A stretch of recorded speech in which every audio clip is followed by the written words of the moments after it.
சிறுபான்மை மக்கள் குறிப்பாக இஸ்லாமியர்களை வாக்கு வங்கியாக மட்டும் ஒரு கட்சி பயன்படுத்தி வருகிறது. இங்கே நான் அரசியல் பேசக்கூடாது, ஆனால் அதை நான் பேசியாக வேண்டும்.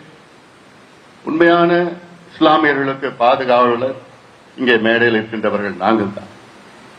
ஆனால் இஸ்லாமியர்களை ஏதோ உங்களுக்கு நாங்கள் தான் பாதுகாப்பு என்று அவருடைய வாக்குகளை மட்டும் பெற்று அவர்களுக்கு அவர் முன்னேற்றத்திற்கு எதுவும் செய்யாத ஆளும் பெற்றார். ஹலோ, திமுக கட் பண்ணிட்டாங்க. ஏதோ நாங்கள் தான் பாதுகாவலர் என்று ஓட் பேங்காக மட்டும்தான் திமுக உங்களை பயன்படுத்துகிறது. உங்களுக்கு பாதுகாப்பு இல்லை, உங்களுக்கு முன்னேற்றம் கிடையாது, உங்களுக்கு சமூக நீதி கிடையாது, உங்களுக்கு படிப்பு கிடையாது, வேலை கிடையாது, எதுவும் கிடையாது. இது உண்மையானதுதான். தேர்தல் வந்தா மட்டும் இஸ்லாமியர்கள் உங்களுக்கு நாங்க தான் என்ன பண்ணீங்க நீங்க இஸ்லாமியர்களுக்கு?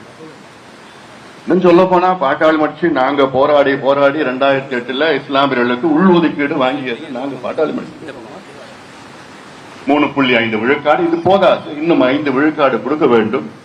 அதற்கு ஒரு கணக்கெடுப்பு நடத்தணும். நாங்க கேட்டுட்டு இருக்கிறோம். நாங்க சொல்ற கணக்கெடுப்பு சமூக நீதி கணக்கெடுப்பை நடத்துங்கள். உங்களுக்கு ஜாதியின் பெயர் பிடிக்கலன்னா சமூக நீதி கணக்கெடுப்பு. ஏன் நான் சொல்றேன்னா, அந்த கணக்கெடுப்பு நடத்தினால்தான் தமிழ்நாட்டில் உள்ள அனைத்து தரப்பு மக்கள் என்ன நிலையில் இருக்கின்றார்கள் என்று தெரிந்து கொள்ள முடியும். உங்களுக்கு பிரச்சனை தெரிஞ்சாதானே தீர்வு கொண்டு வர முடியும். நான் பிரச்சனையே நான் தெரிஞ்சுக்க விரும்பலன்னு சொல்றவங்க கிட்ட என்ன சொல்லலாம்? இப்ப நான் சொல்றது அதிகமா இந்த சமூக நீதி கணக்கெடுப்பு நடத்த அதிக பயன்பெறுபவர்கள் யாருன்னா பட்டியலின மக்கள், சிறுபான்மை மக்கள். இப்போ இஸ்லாமியர்கள் கணக்கெடுப்பு நடத்துறாங்க. ஒவ்வொரு 10 வருஷம் அந்த மக்கள் தொகை கணக்கெடுப்புல எவ்வளவு இஸ்லாமியர்கள் எவ்வளவு கிறிஸ்துவர்கள் கணக்கெடுப்பு நடத்துறாங்க. ஆனால் அது துல்லியமான கணக்கெடுப்பு இல்ல. மாநில அரசு நடத்தினால்தான் மைக்ரோ லெவல் கணக்கெடுப்பு, மத்திய அரசு மேக்ரோ லெவல். இப்ப தமிழ்நாட்டில் இப்போ இஸ்லாமியர்களுக்கு 7 உட்பிரிவுகள் இருக்கிறது. ஷியா, சன்னி, லப்பை, போரா போன்ற 7 உட்பிரிவுகள் இருக்குது. அந்த 7 உட்பிரிவுகள்ல இந்த 3% இடஒதுக்கீட்டுல அதுல 2 உட்பிரிவு 3% எடுத்துட்டு போறாங்க. மீதி இருக்கிற 5 பேருக்கு 1/2% கிடைக்குது. அப்போ நீங்க கணக்கெடுப்பு நடத்தி யாருக்கு என்ன வருதுன்னு அதுல பிரிச்சு கொடுத்தாதான் அப்பதான் உண்மையான சமூக நீதி வரும். இதைத்தான் நாங்க கேட்கிறோம். இது பட்டியலின மக்களுக்கு தான் சேரும். பட்டியலின மக்களுக்கு 3 பெரிய உட்பிரிவுகள், தேவேந்திர குல வேளாளர், ஆதி திராவிடர், அருந்தறிஞர்கள். அதுல 76 உட்பிரிவுகள் இருக்கிறது. அந்த 76 பேர்ல 6 பேரு 15% எடுத்துட்டு போறாங்க. மீதி 70 பேரு 3% கிடைக்குது.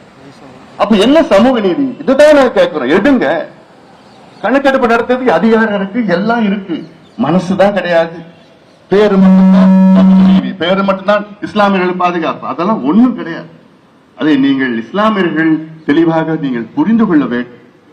அதான் உங்களை பார்ப்பாங்க, எல்லாம் பண்ணுவாங்க. இல்லைன்னா அதை கண்டுக்காது. அதுல ஒண்ணு பிஜேபி இஸ்லாமியர்கள் எதிரானவர்கள். நாங்க விட்டுடுவோமா? நாங்க கூட இருக்கோம், நாங்க விட்டுடுவோமா? உங்களை விட்டுடுவோமா? உங்களுக்கு ஏதாவது ஒண்ணுன்னா நாங்க தானே இருக்கிறோம், இவ்வளவு காலமா இருந்தோம், இனியும் நாங்க இருக்க போறோம். எதுவும் வரப்போறது கிடையாது. அந்த அச்சம் வேண்டாம். திருப்பி தேர்தலில்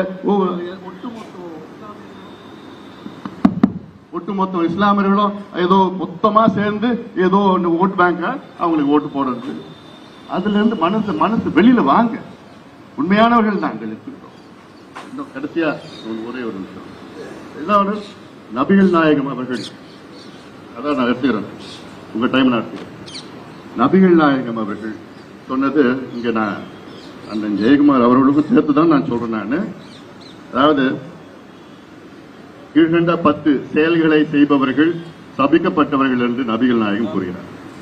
1, மது தயாரிப்பவர்கள், மது தயாரிக்க கூறுபவர், மது அருந்துபவர், மது அருந்த தருபவர், மதுவை எடுத்துக்கொண்டு போகிறவர், மது எடுத்து செல்ல கூறுபவர், மது விற்பவர், மது வாங்கி செல்பவர், மதுவை அன்பளிப்பாக தருபவர், மது விற்ற பணத்தில் உணவு உண்பவர். அப்போ இது எங்க கட்சியின் கொள்கை, பாட்டாளி கட்சியின் கொள்கை. மது இருக்கக்கூடாது, பூரண மது விலக்கு படிப்படியாக கொண்டு வாங்க, அப்ப கிடையாது. ஆனா இன்னைக்கு தமிழ்நாடு இந்த மதுவாலையும் போதை, கஞ்சா, காக்கேன், ஹெரோயின், அபின் ஒவ்வொரு கிராமத்துல, நகரத்துல மட்டும் இல்ல, சென்னை பெரிய பெரிய நகரத்துல இல்ல, கிராம அளவுல நாசப்படுத்தி இந்த தலைமுறையை நாசப்படுத்தி விட்டார்கள். நாசப்படுத்தி விட்டார். அதாவது நான் டாக்டர், எனக்கு எம்பிபிஎஸ் மருத்துவர், எனக்கு தெரியுது எந்த அளவுக்கு இப்ப இருக்கின்ற தலைமுறை எந்த அளவுக்கு பாதிக்கப்பட்டிருக்கிறது. ஒவ்வொரு வீட்லயும், ஊர்ல, கிராமத்துல எல்லாம் அமெரிக்கால என்ன போதைப் பொருட்கள் விற்கிறாங்களோ அதுதான் இங்க நடக்குது. காரணம் இந்த அரசு, முதலமைச்சர் தான் காரணம். I directly blame the biggest failure of the DMK government is selling of drugs and ruining our this current generation. நீங்க 3 தலைமுறை நீங்க பண்ணிட்டீங்க. 71ல நம்முடைய ராஜாஜி அவர்கள் ராத்திரில போய் கலைஞரை பார்த்து வேண்டாம், கடையை வேண்டாம், சாராய கடை வேண்டாம் சொல்லியும் கடையை திறந்தீங்க. 3 தலைமுறை போயிடுச்சு. இந்த தலைமுறையில இவரு அவருக்குள்ள ஆசைப்படுத்தி சின்னாபின்னமாக்கிட்டு இருக்க சூழலை, அதை நீங்க எல்லாம் சிந்தியுங்க. ஏதோ நாங்க வகிக்கிறோம் போட்டுட்டோம்னு கிடையாது. நான் இது ஓட்டுக்காக நான் சொல்லல. இந்த தமிழ் சமுதாயம், குறிப்பாக இளைஞர்கள் அடுத்த கட்டத்துக்கு செல்ல வேண்டும் என்ற நோக்கத்திலே தான் இதையெல்லாம் நான் கடமைப்பட்டிருக்கின்ற இந்த